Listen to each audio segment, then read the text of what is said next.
Bonjour. Dongo, le conseiller, l'entrepreneur et le promoteur agricole. Alors, on a longuement parlé de ce que j'appelle l'agriculture sur le plan végétal, bien sûr. Alors, on n'a pas vraiment abordé le plan animal. Alors, je vais vraiment prendre un moment, ces temps-ci. J'ai fait beaucoup de vidéos sur le plan animal pour vous aider aussi de faire votre agriculture intégrée où il y a l'élevage en même temps, aussi effectivement le végétal. Bien.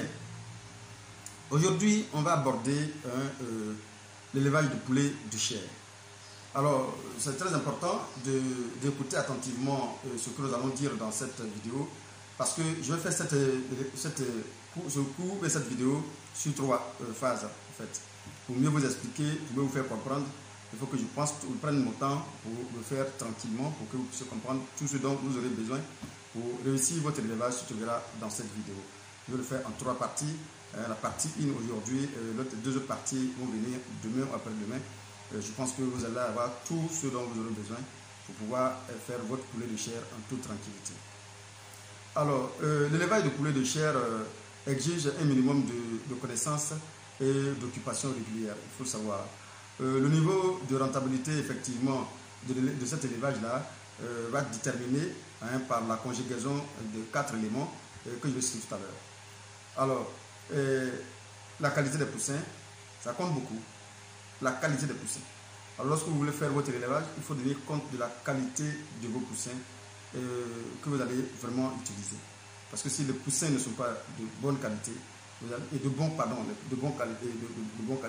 qualité bien sûr, c'est ça. Voilà, vous allez avoir des soucis pour pouvoir donner vraiment de bons résultats. Alors, les techniques d'élevage. Il faut avoir affaire à quelqu'un qui maîtrise un peu son sujet, un bon technicien en élevage, effectivement, pour savoir effectivement son savoir-faire et savoir se tenir, savoir être effectivement pour maintenant maintenir un projet agricole. Alors pour réussir cela, il faut avoir maintenant, il faut le savoir-faire, le savoir-être, le savoir se tenir dans un élevage. C'est pourquoi les techniques agricoles comptent beaucoup. Alors, l'alimentation. L'alimentation, c'est une phase, je dirais, indispensable. Ce qu'il faut faire, tout votre élevage va être autour de cela. Si vous ne savez pas alimenter vos poussins, vos sujets, c'est un problème que vous avez rencontré comme ça et vous ne pourrez jamais réussir. Donc l'alimentation doit être de bonne qualité. L'alimentation doit être vraiment saine, vraiment saine, je dis bien saine, c'est très important. Et votre eau que vous allez utiliser pour alimenter, pour vraiment donner de quoi boire à vos poussins ou bien à vos sujets, doit être dépourvue de toutes sortes de bactéries et de champignons. Ça compte beaucoup, c'est incontournable. C'est ce que l'on mange qui le détermine. C'est la même chose pour les animaux, c'est ce qu'ils vont manger, ce qui va les déterminer, leur croissance, leur qualité. Voilà, c'est tout ça qui va concourir à la réussite. Le bâtiment. On va noter, le bâtiment aussi, c'est très important de savoir positionner votre bâtiment. Voilà, le bâtiment doit être éloigné d'une même implantation, d'une même activité. Je veux dire tout simplement, si on est deux, on fait la même activité. En principe, pour les poulets de chair, chacun doit être éloigné de l'autre au moins de 1 km pour les poulets de chair, de 2 km pour les poulets pondeuses et de 3 km pour les reproducteurs. Alors, donc, il faut tenir compte de cela. Si on fait le même élevage, il faut que ça soit respecté. Et ça compte beaucoup. Alors, le bâtiment et le matériel. Le bâtiment et matériel. Alors, un bâtiment bien conçu, bien isolant effectivement, et un matériel suffisant et adéquat.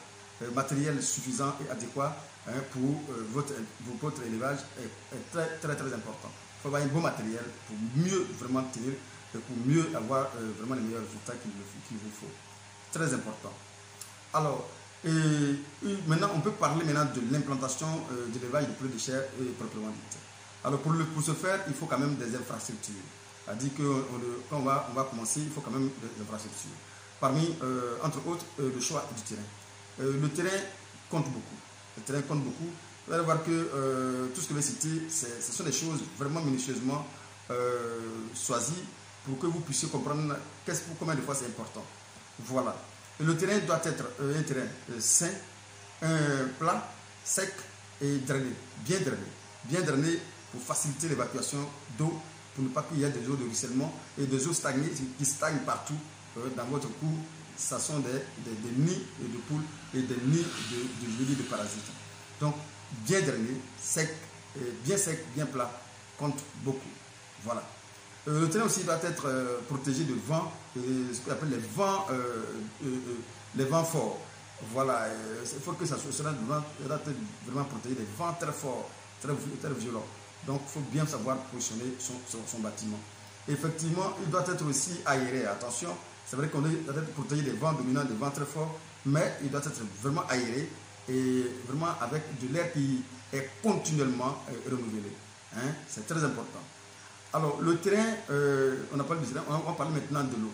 Oui, l'eau. Alors, avant de s'engager dans votre, ce que j'appelle, sur un terrain, bien sûr, là où on veut vraiment implanter notre projet, alors on doit s'assurer d'une chose, de la disponibilité en eau, sur le plan qualité et quantité. Et cette disponibilité doit être d'abord assurée avant de pouvoir implanter son activité. Donc, assurez-vous de cela. Assurez-vous d'abord de savoir effectivement, est-ce que sur votre parcelle, vous allez avoir suffisamment de l'eau, en quantité, en qualité, surtout en qualité. Voilà, et donc du coup, il faut s'assurer. Bon, alors pour savoir qu'on a vraiment de l'eau en quantité, en qualité, surtout en qualité, alors on peut faire appel à ce qu'on appelle l'analyse chimique et ce qu'on appelle l'analyse bactériologique. Alors, on peut faire cette analyse-là dans un laboratoire bien défini, au moins 2 fois par an. 2 fois par an. C'est très important de le faire 2 fois par an. Il faut faire cette analyse une fois dans la grande saison de pluie et une autre fois dans la deuxième petite saison de pluie, dans la saison sèche. La saison sèche pour déterminer un peu le pourcentage de parasites voilà, au niveau des 2 saisons, la saison sèche et la saison des pluies. C'est très important de le faire ainsi. Alors, l'électricité. Oui, bon, aujourd'hui on parle vraiment d'un élevage moderne. On parle vraiment d'un élevage moderne. Alors, il faut savoir qu'effectivement, il y a certains matériels qui vont demander de l'électricité. Et l'électricité aussi semble indispensable. Alors, pour les fermes plus ou moins modernes, il faut quand même de l'électricité pour éclairer quand même notre ferme. Voilà, il faut de l'électricité. Alors, il y a certaines machines qui vont demander de l'électricité pour leur fonctionnement. Il y a aussi la ventilation, parfois qui demande de l'électricité pour la ventilation en fonction de la ventilation que vous avez choisie. Et il y a aussi effectivement la brumisation, souvent les machines pour la brumisation. Alors donc, pour les fermes modernes, il faut quand même ce matériel de l'électricité pour pouvoir effectivement réaliser cela, pour pouvoir faire fonctionner tout ce que je viens de citer. Alors, l'installation des puits, il faut quand même des puits, il faut un puits. Tout à l'heure, je l'ai dit, il faut quand même un puits pour se rassurer qu'il y en a suffisamment de l'eau. Il faut réaliser un forage, le forage d'un puits, je vais dire en fonction bien sûr du roche et de la profondeur du sous-sol. Puis appliquer un surfaussement, ce qu'on appelle un couvercle, sur le puits pour éviter effectivement la pollution de notre puits. Alors donc il faut s'assurer de le faire avant un couvercle pour fermer lorsqu'on a fini de faire nos puits. Il faut fermer pour éviter vraiment de polluer notre puits. Alors, le forage doit être normalement effectué. Ça, il faut que je le souligne, effectivement. Le forage doit être normalement effectué avant l'installation du bâtiment. Tout à l'heure, il a dit qu'il faut quand même de l'eau de qualité et en quantité. L'eau en qualité et en quantité. Donc, si on n'a pas fait le forage, on ne peut pas déterminer la qualité et la quantité qu'on a sur la parcelle.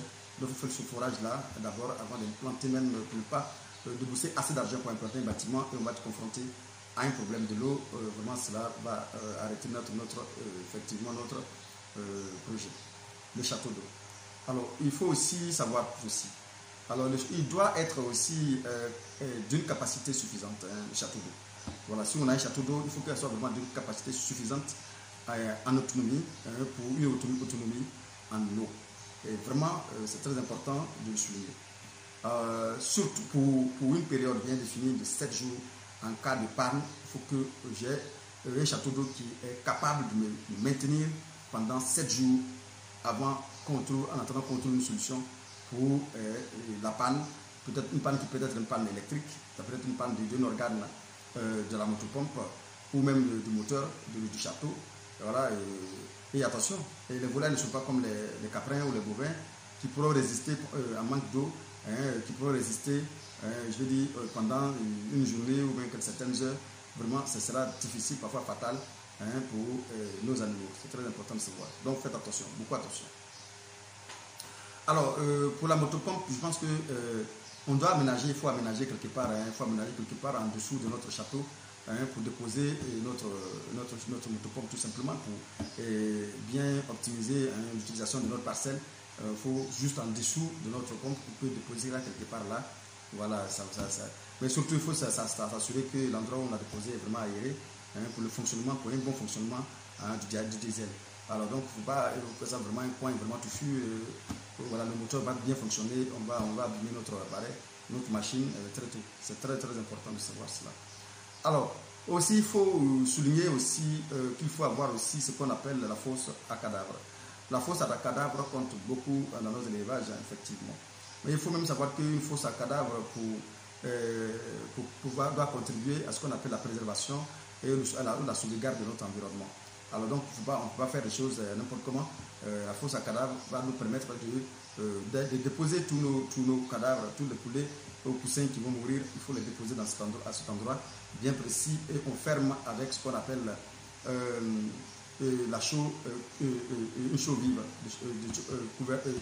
faire un couvercle de chaux vive pour pouvoir déposer pouvoir fermer notre fosse à cadavre. Il faut tenir ça toujours fermé, c'est très important de tenir ça pour le fonctionnement. Il est même recommandé de confectionner plusieurs chaux à cadavre, plusieurs fosses à cadavre pour déposer, pour déposer nos cadavres et les poulets qui vont mourir en fait. Il faut dire même que dans certains pays, c'est une exigence pour pouvoir avoir même ce qu'on appelle l'agrément. Il faut d'abord pour s'assurer que tu as creusé tout cela. Voilà, il faut s'assurer de cela. C'est très important d'avoir une fosse à cadavre. Mais avoir aussi, comme je dis, plusieurs fosses à cadavre pour éviter, pour s'assurer que quand l'autre remplit, on peut avoir une autre pour déposer. Voilà. Là encore, on a la possibilité de faire ce qu'on appelle l'incinération. Si on n'a pas de creuser de fosses à cadavre, on peut faire une incinération. Ça dépend de nous, on peut brûler carrément nos animaux qui vont mourir, tout comme on peut creuser des fosses à cadavre pour les déposer dedans. Alors le personnel doit être logé, le logement du personnel doit être en réalité sur la parcelle. Il est préférable de loger le personnel dans l'exploitation. Et dans l'exploitation pour au moins vraiment deux raisons qu'on peut citer, entre autres ce qu'on appelle la disponibilité. Pour la disponibilité du personnel à tout moment, en cas de surprise, à tout moment il faut qu'on ait une disponibilité du personnel. En cas de surprise, il faut qu'on ait une disponibilité. Voilà, c'est très important. Par exemple, on peut prendre au niveau du démarrage. Au niveau du démarrage, par exemple, les poussins ont besoin d'une température qui va dépasser au minimum 30 degrés Celsius. Alors, et la chaleur est fournie à partir des éleveuses. Et les éleveuses aussi sont à base de gaz. Voilà, en cas de fuite, par exemple. Imaginez-vous, en cas de fuite, il y a un problème quelque part. Donc, il faut faire attention. Donc, tout cela doit motiver à ce qu'on met au moins au démarrage le personnel qui est là, qui va permettre de manière permanente au démarrage au moins, c'est très important. Vraiment, il faut avoir un personnel vraiment conscient qui maîtrise un peu son sujet, c'est très important. Alors, il faut dire aussi qu'un personnel qui se trouverait, qui habite à l'extérieur de l'exploitation, représente un danger sur le plan sanitaire pour le poulet. Il est peut-être porteur parfois de germes qui va déporter d'un endroit à un autre, qui va peut-être jouer sur la santé des animaux. Donc un personnel qui se trouverait en réalité en dehors de l'exploitation va constituer ce qu'on appelle un danger permanent, c'est-à-dire un danger sur le plan sanitaire, au risque de porter les germes qui vont infecter nos poussins. Voilà, donc il faut faire attention à ce niveau aussi également. Voilà, et c'est donc pour les raisons pour lesquelles on vous dit il est préférable que le personnel loge sur l'exploitation, plus ou moins un peu éloigné du bâtiment de l'élevage, plus ou moins. Voilà. Voilà, il faut aussi noter qu'on doit avoir affaire à des vestiaires ou des toilettes au niveau sur notre exploitation. Voilà, les vestiaires doivent comporter trois parties. Hein. Trois parties, ce qu'on appelle la première partie, la partie sale. Sale tout simplement, bon, quelque chose qui n'est pas propre, bien sûr, sale entre guillemets, je veux dire, hein, par laquelle on rentre d'abord. C'est-à-dire que lorsqu'on rentre dans le vestiaire, c'est par là-bas qu'on va partir. C'est ce qu'on a porté sur nous-mêmes, quand on quitte peut-être d'un endroit à un autre, du village pour venir au champ, tout ce qu'on a porté, on doit enlever là, on doit se déshabiller là, et on doit déposer ça à la partie, sur la qu'on appelle la partie sale en fait. Voilà les choses qu'on a portées, les habits qu'on a portés, on doit les déposer là en réalité. Alors, ensuite, on va partir maintenant au niveau des douches. La deuxième partie, c'est l'addition des douches, qui semble obligatoire. Il faut avoir des douches au niveau de votre élevage. Les douches semblent obligatoires pour le maximum d'hygiène en fait. Donc, on va arriver là-bas, on va se rincer, on va essayer d'enlever tout ce qu'on peut avoir comme porteur, et puis c'est de l'eau savonneuse. On va avoir du savon dans la douche, et puis pour bien se rincer, bien se laver si on veut, voilà, dans la douche, bien sûr. Pour une unité de poulet de chair, voilà, on doit passer par cette étape-là en fait. Et la troisième partie, c'est la partie propre. La partie propre où on trouve maintenant les tenues de travail, combinaisons, bottes, casquettes, gants, tout ce que vous connaissez. C'est la partie propre, c'est là-bas on va découvrir tout cela. Voilà.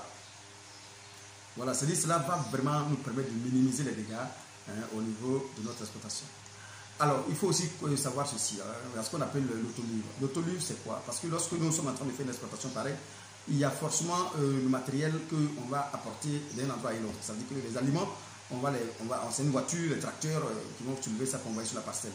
Alors, donc, c'est très important aussi, effectivement, de faire attention pour ne pas que les voitures qui quittent ailleurs pour venir sur nos chantiers puissent de porter aussi, effectivement, des gènes. C'est pourquoi on va avoir ce qu'on appelle l'autolivre. L'autolivre, c'est en réalité une solution désinfectant sous forme de bassin qu'on dépose à un environnement, à un endroit bien précis où les tracteurs doivent passer forcément et imprégner leurs pneus avant de traverser pour entrer sur la parcelle. Donc un engin qui passe là, et moto, voiture, doit passer forcément à travers l'autolivre tout simplement pour essayer de se désinfecter et tuer tout ce qu'il y a comme microbes qui sont peut-être sur les camions, sur les véhicules qui se rendent dans l'exploitation. Donc il faut tenir compte de cela. Voilà, comme je le dis tout simplement, l'objectif c'est de minimiser le maximum possible les risques. Voilà. Le poulailler ou le bâtiment. Le poulailler ou le bâtiment, ou encore le poulailler constitue la partie centrale même de notre projet. C'est la partie centrale de notre projet. Et ça compte beaucoup. Il faut savoir que la partie-là est très importante. Voilà. Pour cela, il faut procéder par une étude. Il faut procéder par une étude du projet, par un bureau spécialisé et suivre les conseils effectivement techniques qu'on va vous donner. Donc ce bureau technique doit être vraiment confirmé et vraiment être à mesure de vous donner vraiment des résultats fiables pour ne pas que vous tombiez dans le problème. On va parler maintenant de ce qu'on appelle l'orientation. Il y a quand même une orientation particulière. Voilà, une orientation particulière qu'il faut observer. Voilà, ça dépend. Ça dépend si sur une base de ce qu'on appelle la base de ventilation statique ou la base de ventilation, ce qu'on appelle aussi dynamique. La base de ventilation statique, c'est quoi? C'est la ventilation qui s'effectue à base de l'air naturellement, bien sûr, de l'air naturel, ventilation naturelle, c'est ce qu'on appelle la ventilation statique. Il y a aussi la ventilation dynamique qui se fait à partir de ventilateurs. Donc, c'est ça ce qu'on appelle la ventilation dynamique. Donc, ce sont les deux ventilations en général qu'on trouve au niveau de notre ferme. Voilà. Donc, l'orientation de la longueur du bâtiment, de longueur du bâtiment sera placée à l'angle de 90 degrés par rapport au vent dominant. L'angle de 90 degrés par rapport au vent dominant. C'est très important. Voilà, donc si vous voulez bien savoir, ça dit que de sud-ouest vers le sud-est, de sud-ouest vers le sud-est, comme il dit, à l'angle droit. C'est la période, je veux dire, c'est la position idéale qui est conseillée pour placer le bâtiment. Alors, les dimensions. La dimension dépend en réalité du nombre de têtes que vous voulez effectuer, le nombre de sujets que vous voulez effectuer tout simplement. Mais il faut savoir une chose, ce qui est conseillé, la densité est conseillée est de 10 sujets par mètre carré. 10 sujets par mètre carré, voilà, je pense que c'est ce qui est conseillé. Donc en fonction de cela, vous pouvez déjà, en fonction du nombre que vous voulez effectuer, vous pouvez savoir effectivement comment vous allez, combien les différentes longueurs et les dimensions que vous allez choisir pour votre différentes fermes, pour vos différents poulaillers de bâtiments en fait.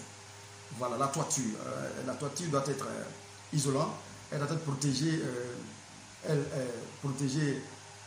doit protéger les animaux contre le froid effectivement, contre entre guillemets les aléas climatiques tout simplement, chaleur, pluie et tout ce que vous connaissez comme aléas climatiques.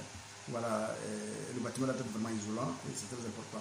Voilà, la ventilation de manière détaillée, il faut prévoir une couverture et la couverture nécessaire pour assurer l'oxygénation, effectivement, l'oxygénation effectivement des poules. Voilà, des poules. Et la ventilation peut être statique, comme il vient de le dire, tout simplement, par les fenêtres ou dynamique par des ventilateurs. Statique par des fenêtres ou par des ventilateurs. En cas de statique, la surface des fenêtres doit représenter 10 à 12% de celle du sol en fait. Voilà. Pour les bâtiments de 4 mètres de largeur, les fenêtres doivent être des deux côtés. Un côté ici, un côté ici. Alors les fenêtres doivent être des deux côtés avec ce qu'on appelle un lanternement. Voilà, un lanternement. C'est très important. Alors, parlons maintenant de ce que j'appelle le sol à plancher. Alors, le sol à plancher, c'est quoi en fait? Le sol à plancher, c'est la surface, tout simplement, voilà, du bâtiment, à l'intérieur du bâtiment. Alors, ce sol à plancher doit être cimenté. C'est vraiment indispensable pour mieux éviter, pour mieux désinfecter, la parcelle, je dirais, le sol, justement parler de parcelle de ce culture. Voilà, pour mieux désinfecter le sol, tout simplement, voilà, le bâtiment. Voilà, et pour éviter aussi la pollution de la nappe phréatique.